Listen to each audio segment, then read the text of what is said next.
Okay. So I've just admitted our first two people. Thank you. Got Christina and I'm not sure of the other person's name. Ala. Hi, Ala. Hi, Christina. Great to have you here. Should we start? Yeah, let's start. All right, Jan, I'll let you kick it off. Okay, well, hi everyone. Welcome to this webinar with the ATO Starting a Small Business being presented from the City of Ryde. We've worked really hard during Small Business Month to hopefully have a lot of information, education and some inspiration to offer you all and help you along this difficult time. And starting a small business is definitely a very big journey, and we're here to support you all we can for our local businesses here at the City of Ryde. So I'm Jan Borhali, the Economic Development Coordinator here, and I work closely with our business community. And I'm so excited that we have Lyndon Regina presenting to you today from ATO. You're going to get so much, the Australian Taxation Office, you're going to get so much information, and Lyndon's going to answer questions as they arise for you, or she may choose to ask you to put your questions in the chat and she'll respond after the presentation.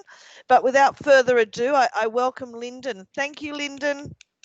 Thanks, Jan. Oh, I haven't got a clap. That's fantastic. Thanks, Jan, and thanks, Karen. And look, the Ryde City Council do an absolutely fantastic job. They hit the ground running. Their level of support is just phenomenal. So if you need anything, just reach out to the Ryde City Council, because they're there to be able to assist, guide and support you through not only COVID, but your small business journey.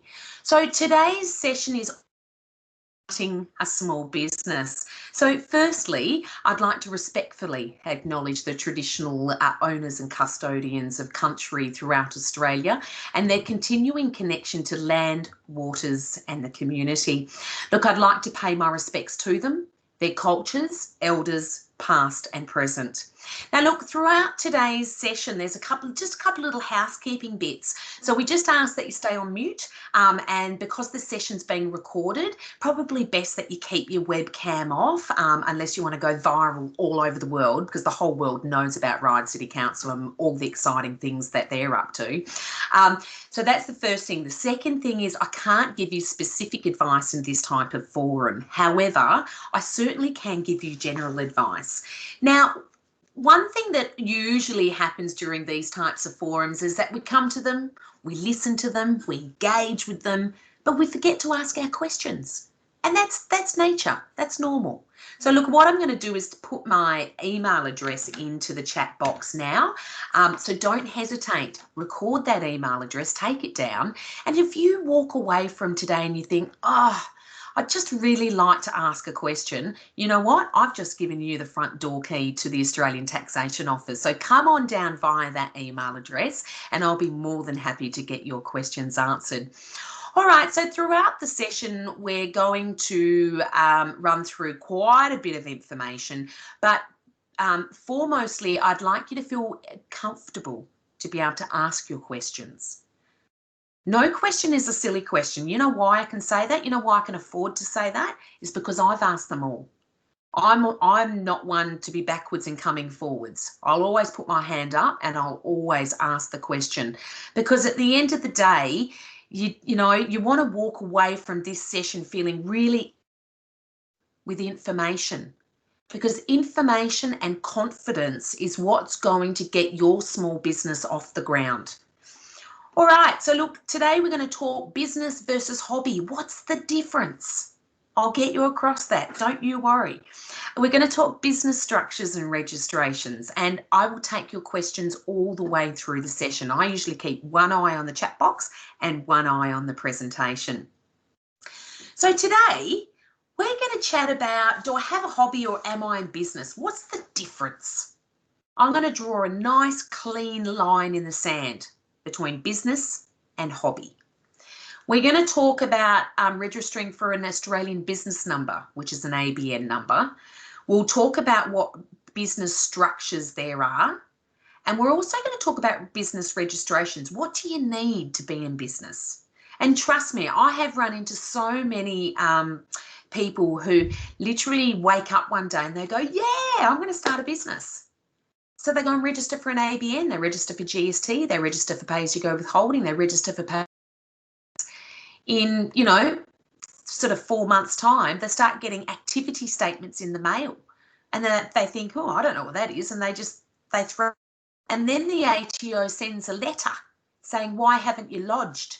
And then we might call you and say, well, why haven't you lodged? You might be up for a penalty for not lodging. And these people turn around to us and say, oh, no, well, I woke up one day and I kind of thought I'd register for everything, but I never did anything with it. Well, the ATO doesn't know that.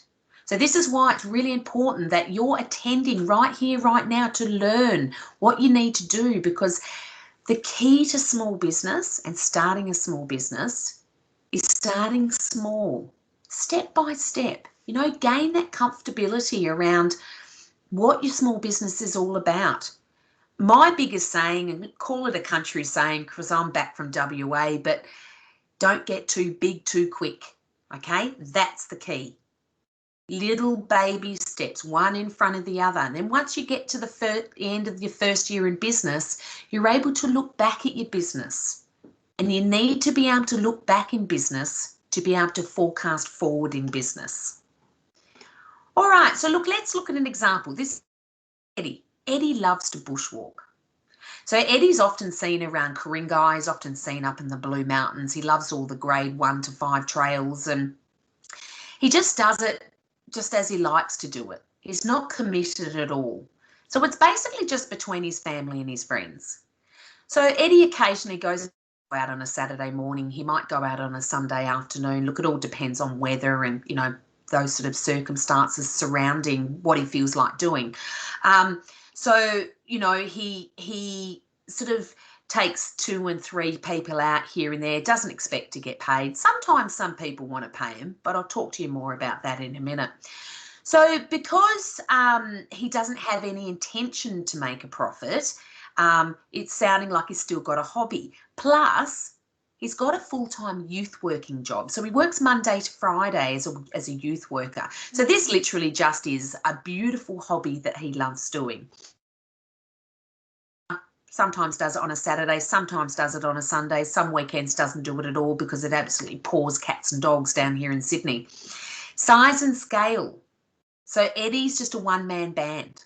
It's just him, his backpack and his boots. He doesn't have a business plan. And we'll talk more about business plans in a minute. And his hobby, well, it's not really conducted as a business. So look, remember when I was saying some businesses like to try and pay Eddie a little bit of money?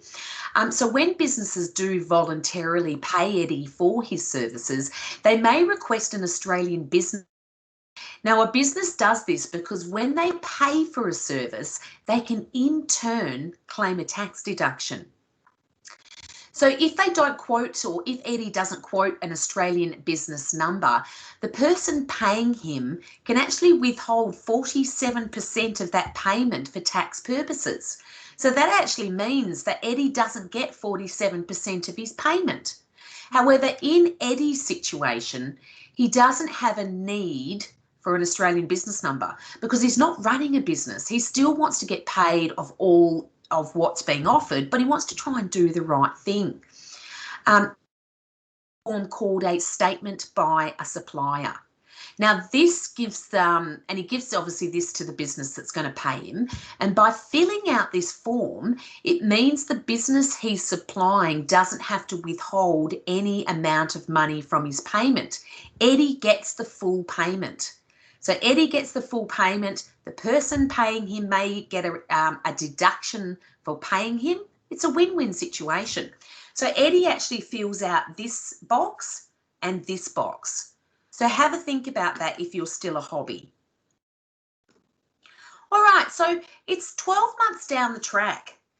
Word of mouth has spread. Eddie's family and friends are starting to promote Eddie's business, and Eddie's seriously sitting here like hundreds and thousands of other businesses around Australia. And he's thinking, well, hang on, maybe I just could turn my hobby into a business. So Eddie thought, what can I do? How can I do this? So firstly, he sought some professional advice. He went to Ryde City Council and said, look, guys, I really need a bit of help. And you know what? Ryde City Council were fantastic. They held Eddie's hand and said, you know what? We can give you all these different places that you can reach out for a little bit of help.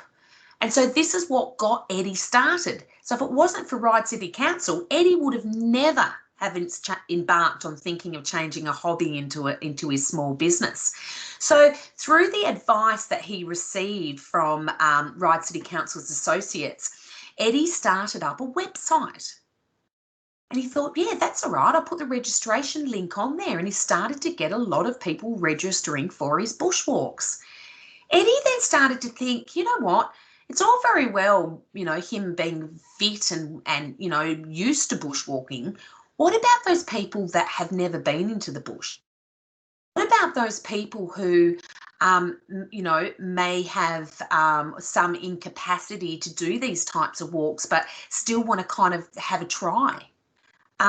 What about those people that just didn't see that tree roots just sticking out of the ground and trip over? What about those daredevils that really like to push life to the limit and they go to the edge of that cliff face? What happens if someone got hurt in Eddie's business? So Eddie decided to invest in some business liability insurance for the just in case. Eddie also thought, you know what? I'd like to cut down on my carbon footprint. And the way that he can do this is by buying a van. So instead of 10 cars driving up to the one walking trail, Eddie now goes and meets them at a central point, takes them to the walking trail. So Eddie's intentions have changed. He's paid out money for insurance liability, he's bought a van, and now he's got a website for people to be able to register through. And he's also ramped up his marketing on Facebook because, you know, well, I'm not telling you anything, but, you know, you can get those free Facebook pages that you can sell your business on. So Eddie, 12 months down, yeah, I want to make a profit, definitely. His activity is going to be regular because Eddie now is a youth worker Monday and Tuesday. So he's cut down from full-time to part-time, and he's actually started doing his bushwalking Wednesday, Thursday, Friday, Saturday and Sunday. Yeah, bless Eddie, he loves to work. So his activity is now regular. His size and he's got himself a new Facebook page with a bit of brand marketing. He's got himself a van so he can actually, you know, drive his bushwalkers to the trails instead of 10 vehicles going out to the same trail. Eddie still doesn't have a business plan. And Eddie's business is being conducted as a business. Now, let me just go back to that business plan, okay? When you start a small business, when you start any sort of business, the business plan is like the Bible to your business. And as I was saying to you before, it's all about that comfortability level. So there's lots of business templates, big business plan templates on the net. But the aim of the game is, firstly, seek professional advice, and you can do that via your Ryde City Council because they've got plenty of avenues to be able to assist you with. But secondly, when you're on Google and you're checking out a business template, a business plan template, find something that's simple, find something that you understand. And the reason why I say that is because this is your business. Run it how you want to run it. And a business plan is going to give you that lovely ability to have an overarching view of what's happening in your business. So you can actually record what income has come into your business and what expenses have gone out of your business. Now, if you don't do that, you're not going to be able to have the vision of how you can grow your business. So let's look at, I always use this, the kayaking business. You're probably going to guess where I'm broadcasting from very shortly. But if I was to start up for a kayaking business in July, now I know July, it's cold. So July and August, pretty chilly. And on that Nepean River, the winds coming down from those icy mountains, I tell you, yeah, I've done it and it's cold. So if July and August was slow, A, because I've just started my business, and B, because it's cold. I need to work out, how can I get my word of mouth out? How can I spread the cheer of my kayaking business? So we get into September, October, traditionally really good months because they're school holidays. And the parents want to get the kids off the gamers and get them outdoors. November, look, if the borders were open, November's beautiful weather in Sydney. December, January, fabulous months. We've got school holidays. Boom. Love that.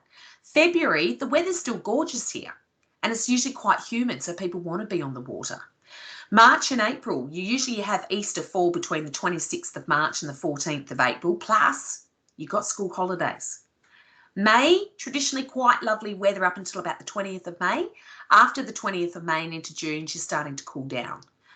So now I've had 1 year in business. I look back. Where have I made my money? Where haven't I made money? How can I turn not making money into making? So this is where I can go to places like Ryde City Council to ask. I can ask, you know, who can you suggest that I speak to in relation to starting my small business? Sorry, excuse me. So Eddie's now decided, yeah, you know what, a business plan's a great idea, because without a business plan, I can't look back to be able to forecast forward. I can't grow my business. I can't work smarter. I don't want to work harder. I want to work smarter. So business.gov.au has got a fantastic business template. The choice is completely yours. That's just a mere suggestion. But the aim of the game is, with a business plan, keep it simple. Okay, don't get too big too quick. Follow your steps. Find that lovely level of comfortability. All right, so if you're in the creatives, or perhaps you're an artist, and I know there's plenty of creatives and artists in the Ryde City Council precinct, you may want to go to business.gov.au, fill this out, answer it to the best of your ability. It's going to tell you if you've actually still running a hobby, or perhaps you should get into business. So this is where we draw that lovely clear line in the sand between running a small business and having a hobby. Firstly, you've made the decision to start your small business. You've gone to the Australian Business Register website. You may know it as ABR. So you've gone there and you've registered for an Australian business number. You intend to make a profit. Oh yeah, I plan to be the next Bill Gates of the Nepean River in my kayaking business, let me tell you. The size and scale has increased dramatically. So Eddie's got a website, he's got insurance liability, and he's also got a van to be able to transport all of his walkers to the trails. His size and scale, look, it's consistent with other businesses in the same industry as his. So how do you do that? Let me place something into the chat box. It's called benchmarks. So benchmarks is a fabulous place to go to if you want to gain an idea before, you know, perhaps changing your hobby and starting a small business, or just before starting a small business. Go to benchmarks. It's going to give you an overarching view of what you can expect to spend to be able to open up that sort of business, and what you can expect to earn on average. Okay, so the average spend and the average earn. Now, this is going to tell you if you've got enough money to be able to start your small business. Also, it's a great comparison tool. The track. Go back to your benchmarks on ato.gov.au. So that's all you've got to do. Go to ato.gov.au, type in benchmarks into the search function, and the industries will come up. You'll be able to see it. Just follow your nose. So go back to the benchmarks 12 months later. Side of the industry norm. Are you spending too much? Are you not earning enough? Maybe you're earning lots and you're not spending much. That's always a good thing. But this will give you an idea in relation to how you're faring with your business. Now, if I was to place my auditor's hat on, because I sat in auditing for a number of years within the Australian Taxation Office, this is like our Bible. This is the auditor's Bible. And the reason why I say that is because a lot of income tax returns come across our desks and their expenses are higher and their income's lower. The reason why? Everyone's going to declare their expenses. That's a natural thing to do. But are everyone going to declare their income? That's the question. So this is where I have the conversations with people that I've audited, and I've said, do you know about benchmarks? And this is why your income tax return was picked up, because your expenses are higher than your income. Give you a quick example with that. My mate Bob owns a Chinese restaurant. I love Chinese, one of my most favourite foods. And anyway, so Bob spent $50,000 on rice for that financial year. But Bob only declared that he earned $23,000 in his tax return. So I said to Bob, how can you spend $50,000 if you've only earned $23,000? How does that happen? Teach me. I'd love to know. So then I go and do a little bit more digging, and I can see that Bob's got 3 children at private schooling. Bob's been in and out of the country a number of times throughout the year. Bob's got a few flash cars and a couple of yachts sitting outside the front of his mansion. So that's when I say to Bob, hey, Bob, your spouse doesn't work. We know your 3 kids are under 18. Where's the money coming from? So benchmarks is a really, really handy tool just to keep you on the level.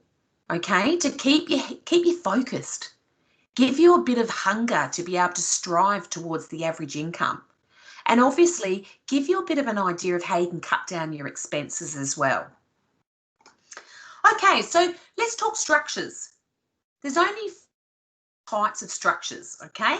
So there's sole trader, there's partnership, there's company, and there's a trust. And it doesn't matter which one you start off with.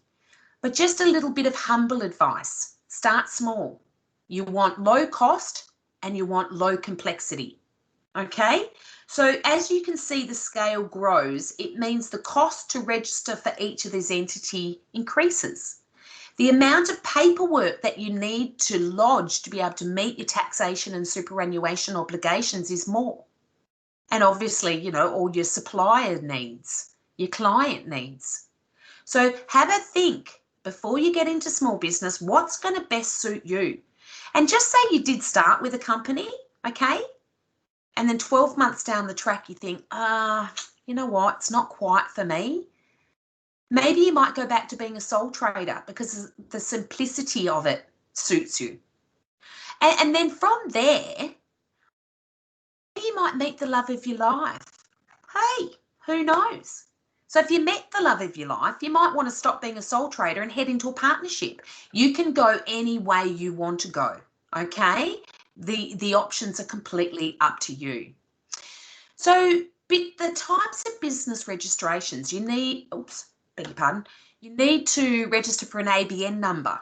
You're going to need a tax file number for your small business. You may need an Australian company number if you've got a company. If you change the structure of your name, so for example, if I was to call it Lyndon Regina's Kayaking, I haven't changed the structure of my name, but if I was to call it Lyndon's Awesome Kayaking Adventures, I've changed the structure of my name, so I need to register for a business name. If you earn over $75,000 for the year, you're going to need to register for GST. Okay, so from $1 up to $74,999.99. Anything past that, you must register for GST. 2 things. If you're ride sourcing, so if you're a taxi driver, Uber driver, you get the picture, you need to register for GST immediately. You don't have a choice with that. Alternatively, let's flip the coin. If you are starting your small business and you need to buy a lot of equipment for your small business, does that equipment have GST on it? Because if it does, can you claim back that GST? And you can do that by voluntarily registering for GST and claiming the GST credits, because you're going to be using that equipment for your business. And then once you've bought all of your equipment, you may choose to deregister from GST. I'll just plant that seed and leave that one with you. If you're an employer, if you're going to employ people, you may need to, or you will need to register for pay-as-you-go withholding. And if you're a company, you may be providing fringe benefit tax allowances. So that's something else to look at. Depending on what type of business you want to get into, perhaps it's food catering. So if that's the case, you may need some local council permits. So this is where you head to Ryde City Council and you say, look, I'm planning to open up this type of business. What do I need? How can you help me? And I'll tell you something, the tremendous team at Ryde City Council, they're going to help you with this. So feel supported the whole way. Let's look at some examples.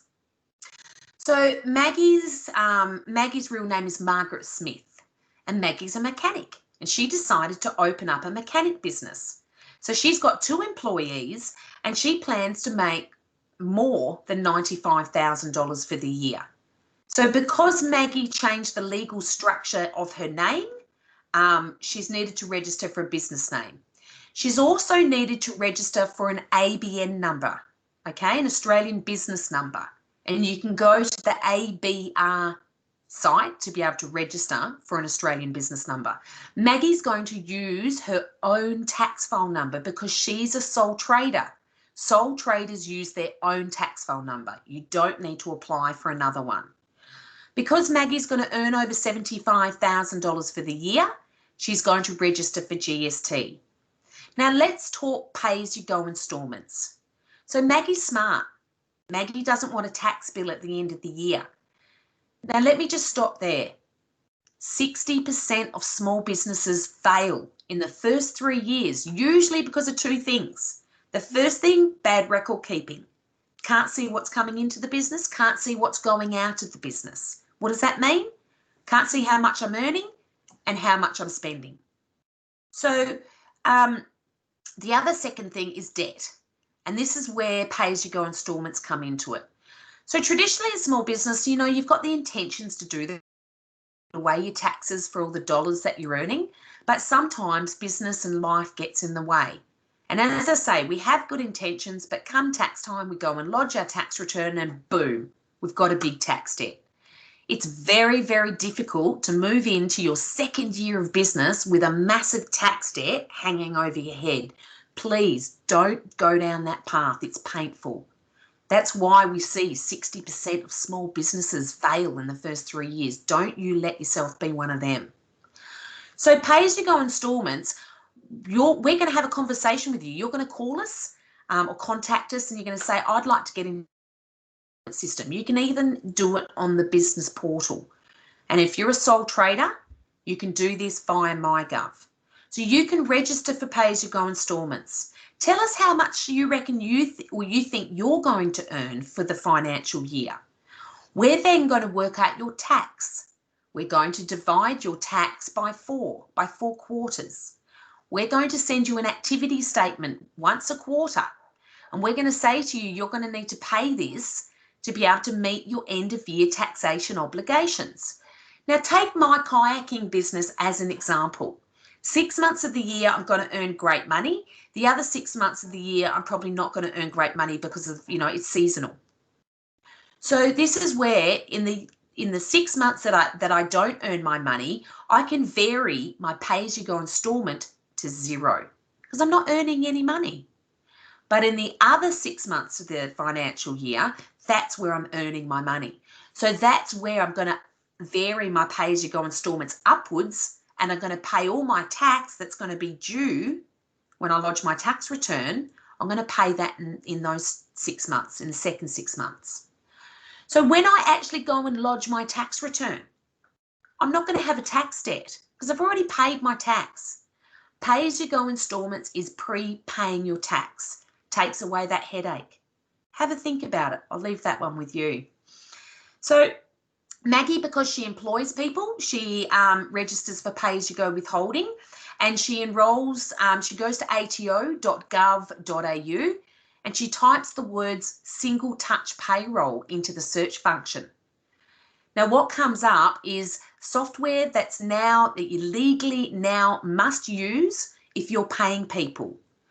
So what single touch payroll software is, on the day that you pay your employee, is the day that you report the data through your single touch payroll enabled software to the tax office.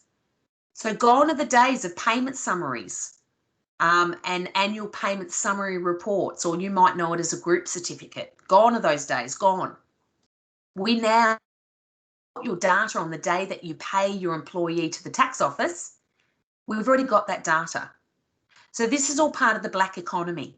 You may want to Google the black economy, but basically what it is, it's money going missing. It's people charging you GST when they're not registered for GST, so they're pocketing that money. It's ensuring that workers are being paid fairly, and ultimately it's making a level playing field for everyone. Why should you have to pay more tax than what you need to? That's not fair. So single touch payroll is enabling playing field. All right, so Maggie, she lodges her tax return via My Tax, which is on the connected to line, which is in your MyGov account. If you're a partnership, a company or a trust, you need to register for MyGov ID if you want to lodge online. So once you register for MyGov ID, you can then go and link to RAM. And RAM is basically the key to the business portal door. Okay, more information, head to the ATO website. So Maggie lodges a tax return to the ATO. Maggie receives a 13% small business income tax offset. What does that mean? It means that you're going to get taxed less because your taxable income is going to be reduced by 30%.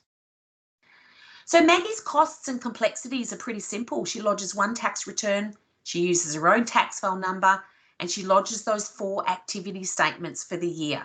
That's going to have a pay-as-you-go withholding on it, her GST, and her pay-as-you-go instalments. Pretty simple. Let's look at a partnership.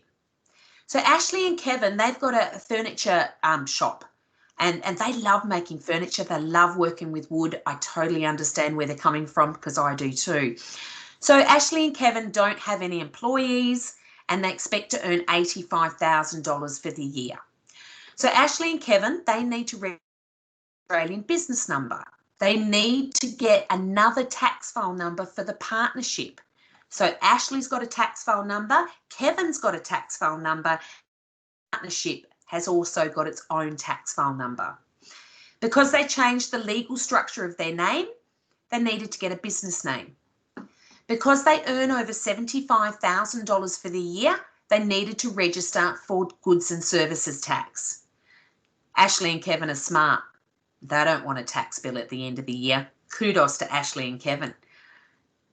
All right, so let's have a bit of a look. This is how the lodging goes. Ashley lodges his tax return, Kevin lodges his tax return. Now, let me be very, very clear in relation to how you can set up a partnership. So a partnership, it can go any way that you want it to go, okay? So if in this particular scenario, Ashley owns 50% of the partnership, Kevin owns 50% of the partnership. So that means Ashley declares 50% of the income that he's earned through the partnership, and so does Kevin. That means that Ashley's responsible for 50% of the debt for the partnership, and Kevin's responsible for 50% debt for the partnership. Both Ashley and Kevin get the 13% income, small business income tax offset. Then the partnership has to lodge a tax return because the ATO will match up what Ashley said and what Kevin said as to what the whole partnership return says to make sure that all income and all expenses have been declared. So now you can see the cost and the complexities building because the partnership needs an extra tax file number, okay? And there's going to be a little bit more to lodge with the partnership. So this is where I'm going to head back to our fantastic team at the Ryde City Council, and we're going to find out what's happening in the Ryde City, all the exciting things that are going on. And you know, Jan, if I was to move to Ryde City Council, and I'll tell you something, it's been on my mind for a while, what I expect to do when I was there. Well, there's so much happening in the city of Ryde. We're very spoilt for open green space, Lane Cove National Park borders, Macquarie Park and things like that. So it's a great place to be, but it's really a great place if you're running a business. And can everyone hear me okay? Yeah, absolutely. Yes, it's a really great place to run a business, and I'm really proud to work for the City of Ryde and the support that they provide for small business. And I just want to take you through our guests through some of the support programs and events that are on. Now, you may not know, but at West Ryde Library we have Media Lab. This lab has the state-of-the-art computer equipment, software programs to use on that computer equipment, and we do operate that in a COVID-19 safe environment. So I would encourage anyone who's starting a business or in an established business to come along and have a look at what's on offer at West Ryde. The staff will help you book a space in that digital media lab, and you can graphic design your business cards or some flyers. There's some cheat sheets to help you with some of the programs, and I believe the library will start to look at a tutoring program for those who may not be as familiar with some of the software, but that's a bit of work in progress. We also will be opening a digital media lab in our top Ryde library for next year. So it's just something to think about. It's a resource that you can tap into, that you don't have to outlay expensive equipment or software as you're starting your business. We're also really proud to have a lot of training and events for whether you're starting a business or you're an established business. And if you'd like to have a look on the website, I think Lyndon might take us to the business events website, where you'll be able to see the range of different events that we've got available coming up through Small Business Month and beyond. So please keep an eye on that. So it's just the City of Ryde's website address /business events or /the Hive or /support for business, and you'll find all this information, and it's very, very useful. Some of our training and events are centred on social media, marketing, cash flow management, even mental health, because we know it can be quite stressful when you are starting a business or starting something new. So we have a range of information and support, and it's really designed for people running a business, the stress that's associated with that, and how you can keep yourself as healthy as you can be during this time. We have a lot of updates from New South Wales Government and the federal government on a support for business page, and we keep that updated as regularly as we get new information coming through. So I would encourage you to also to keep an eye on that and keep coming to our website for information, and it help you keep up to date. We also have some really interesting groups that you are always welcome to join, and they're free. And we have a community of practice women in business group. Now, we've been meeting since 2018, September 2018, and this came about from an event we did for women in business. And it's a very diverse group of women, very supportive. All the women in our group, we have over 150 members, and when it was before COVID, we were meeting monthly at West Lynn CSIRO, and we'd have 35 to 40 women religiously meeting each month. And the support that is provided for each other, it's an opportunity to learn, network and share knowledge. And every woman has said they were able to pivot during COVID, and no one had to shut down their business. Now, as I said, there's a lot of diverse businesses, but please get along to that group. On the website where it had all the training and events, there's information about that group, and at the moment we're doing it online as you would through COVID. We also have a home-based business group. So often starting a business, you might be still at home starting this business. So I'd encourage you to go and check out the home-based business group. You could send through to council an expression of interest to be part of that group, and we'll get you on the mailing list and make sure you're kept up to date with everything that's going on. So I do wish you all the best with whatever business venture you're in, and I look forward to hearing what Lyndon has to share for the rest of the presentation, and I'll meet you at the end again. Sounds fantastic, Jan. And also, coming this Saturday on the 17th, the one that particularly stood out to me, Emma the Yellow Wiggle. She's going to be live on Facebook. Oh my God, I love the Wiggles. Hot potato, hot potato. I used to have a little car that looked just like the big red car. So, I'm going to tune in. I'm really excited. I've now got my weekend set. You can tell I've got kids, can't you? Absolutely. Yeah, I know. Crazy. All right. Hey, thanks, Jan. And I'll tell you something, the business support and what's going on at Ryde City Council, as I said, it's phenomenal. There's something for everybody. And, if English is your second language, there's so much support available for you. There's lots of translator services and there's lots of different types of webinars and online forums that have been hosted in your native language. So again, don't be afraid to reach out to Ryde City Council because, you're in the best hands. So let's head on into companies. So Sue's Bush Tucker Catering Company. Look, she's got 3 employees and she plans to earn over $150,000 for the year.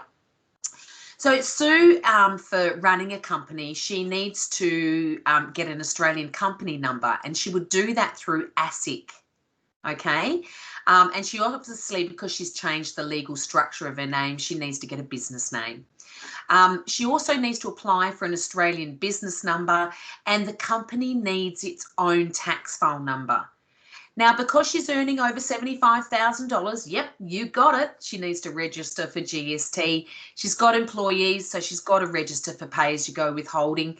And because Sue runs a local, food type business, she needs a local council permit. And she needs to apply for it and pay for it. So in this case, her council permit cost her $6,000 for the year. So these are things that you need to check out depending on the type of industry that you're going to get into. So this is how it works. The company lodges the tax return showing all that it's earned for the financial year. Sue then lodges her because she's going to show how much that she's withdrawn in director's fees, because Sue needs to obviously live and she needs to be able to declare that income. Sue doesn't receive the small business tax income offset. The reason why is because company tax rates are lower. Head to ato.gov.au and pop in tax rates and you'll see what I mean. So now you can see the cost and the complexity grows as you go from sole trader to partnership to company. Now we're going to talk about trusts. So welcome to the Morton and Albert Family Trust. This family trust has got 5 children and 6 grandchildren in it. Now the trust would like to be able to provide for all of their children and their grandchildren. So the Morton and Alberts, look, they've engaged a local tax agent by the name of Ruby. Now, Ruby's now the trustee of the trust. So the Morton and Alberts will continue to use Ruby's services to establish the trust. Now, Ruby's going to be responsible for managing all of the trust's tax obligations, including registering the trust in the tax system and lodging the trust tax income tax returns. So look, on behalf of the trust, Ruby's required to apply for the Australian business number and a tax file number. And before the trust can legally operate, the trust has got to have a compulsory legal document called a trust deed. So the Morton and Alberts engage a solicitor to draw up the deed. So as you can see, the cost is growing and the complexity of lodging paperwork and filling out paperwork is growing. So the trust deeds include things like the name of the trust, the name of the trustee, the purpose or the reason of the trust, the rights and obligations of the trustee, and when and how much money will be given to the beneficiaries. So as the trustee, Ruby must follow the trust deed and operate the trust on behalf of the beneficiaries. So Ruby can use the trust assets to cover any debts owed to the trust. Now, when Ruby receives trust dividends, she distributes the money evenly between the beneficiaries as set out in the trust deed. Now, if all of the profit is not distributed, the trust will have to pay 47% tax on any money that's not distributed. So this is where I come in with a personal example. So my parents had a company and they also had a family trust. I was raised on a dairy farm in Western Australia, and no joke, I'm not joking when I say this. The day I was born was the day my parents applied for a tax file number. I've even got the date of lodgement. It's quite sad, really. But anyway, my parents were determined that they were going to look after their family and that I was then known as a beneficiary. So as a beneficiary, I had to lodge my own tax return. I mean, obviously my parents did it on my behalf, you know, until I was 18. So I wasn't even 12 months and my parents were lodging a tax return because I was known as a beneficiary. So to operate the trust, they need an Australian business number. The trust needs its own tax file number. They had to register for goods and services tax because they were going to earn over $180,000 for the year. And this is how the lodgement works. So the trust lodges a tax return. And don't forget, you leave money in a trust, you're going to have to pay 47% tax on that money. Now, each member of the Morton and Albert family, they have to lodge a tax return because they're a beneficiary. They must declare how much income that they've earned as a beneficiary from the trust. Now, each beneficiary is going to receive a 13% small business income tax offset. And let me just remind you, if you weren't already aware, that the last year's small business income tax offset was 8%. So it's actually up from 8% to 13%. It's another COVID measure to be able to assist small business. So now you can see the difference between a sole trader, what's required, a partnership, how much it costs and what's required to be lodged, a company, what's required to be lodged, and what needs to be applied for, and a trust in relation to how a trust deed works, engaging a tax agent in relation to being trustee of the trust, and obviously returns as beneficiaries.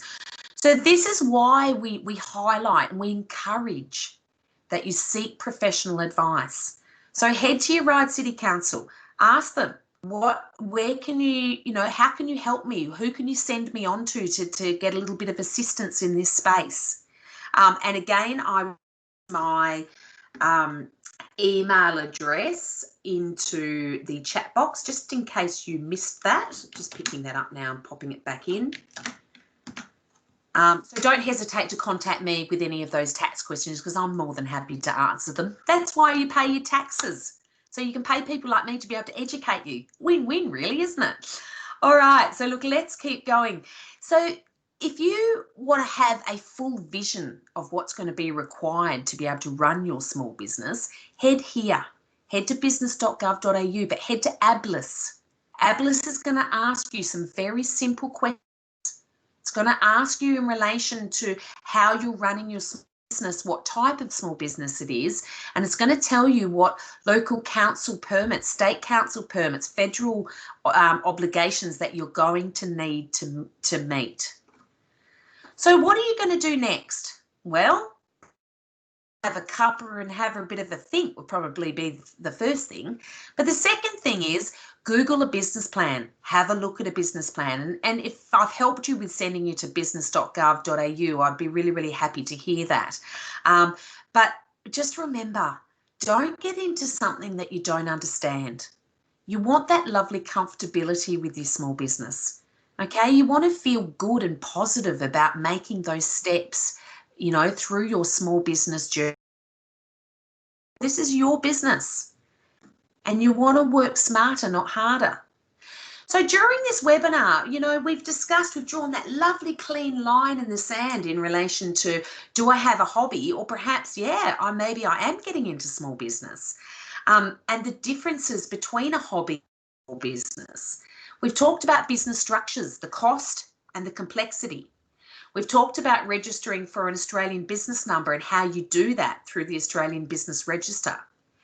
We've talked about what sort of registrations you're going to need as to when you're making certain amounts of money, or, you know, if you're a taxi driver, for example, you need to register for GST immediately upon starting your business. And in relation to what do I do next? Well, I seek professional advice. Talk to others in the industry, check out the benchmarks, do a bit of education, because chances are if you educate yourself, you're going to be a success. And I really mean that. You will be a success if you educate yourself. And if you're not afraid to reach out, put your hand up, ask the questions. So I say this with a smile. But ATO's everywhere. We're all over Facebook. We're across Twitter. We're on LinkedIn. We've got plenty of how-tos on YouTube. How do I apply for an ABN number? How do I fill out an activity statement? How do I arrange a trust deed? Little things like that that's going to help you on YouTube. Now, if you want to be at the forefront of your taxation and superannuation obligations, and you want to find out what's the latest and the greatest in the tax space, follow us on Facebook, LinkedIn and Twitter. We have some fantastically proactive deputy commissioners and assistant commissioners that are regularly posting the latest in tax and super information. So if you want to be at the forefront of your business, may I suggest that you would follow us via these social media platforms. Alternatively, if you're not one for social media, you don't like getting on the line, you know what? That's okay. Give us a call, 132866, or send me an email. I'll be more than happy to answer any of your questions. All right, so look, that's the end of the webinar. If you have any questions, don't hesitate to come through that chat box. Alternatively, send me your questions via email because, as I said, I'm pretty regular with getting back with those answers. But in the meantime, reach out to Ryde City Council because they are the benchmarks for councils. Okay, if you want to have a council that you know you're 100% supported by, Ryde City Council are the people that you need to reach out to, and they will certainly assist, guide and support you along your small business journey. So I'm Lyndon Regina, signing out of the Australian Taxation Office, handing it back to Jan and her fabulous team at the Ryde City Council. I look forward to seeing you next time. Thanks for your time, and I look forward to seeing you. Bye-bye. Thank you, Regina. That was amazing. I hope that information has been helpful to our guests today. And I echo what Lyndon has just said. Please reach out. You don't have to do this alone. You don't have to do this by yourself, and you're not expected to know all the answers at this point of time. And people like Lyndon are so helpful. So don't get stuck and put yourself into a difficult situation or lose money before you've really started making money. Lyndon, City of Ryde, myself, we're all here to help. And there are other entities that can help you. We have a Business Connect program with New South Wales Government, and in the chat box, Lyndon kindly put in realise.business is one of our agencies that can help you with some business advice, which is free. And I will stipulate that all our programs that we offer to our business community are at no cost to you. So please don't worry about that in the sense that you don't have the money to be investing in this education that Lyndon has so passionately encouraged you to undertake, because there is a lot of free information and education that we're here to support you with. So as Lyndon said, that's it for today, but I do hope you reach out, and I do hope you have great success, and I do hope you know whether you're running a hobby or a business now. I'm sure it can be both at the same time, and I hope that Lyndon's helped you know that it doesn't have to be too complex as well. So have a great day, have a great small business month, and I look forward to seeing you at many more of our events during Small Business Month. And Lyndon, thank you so much, and a special shout out to Karen, who also helps me put these together. So thank you, Karen. And to our guests, thank you so much for being here. We really appreciate having your attendance. Thanks, Jan. Thanks, Karen. Fantastic event. See you soon. Bye, everyone. Bye.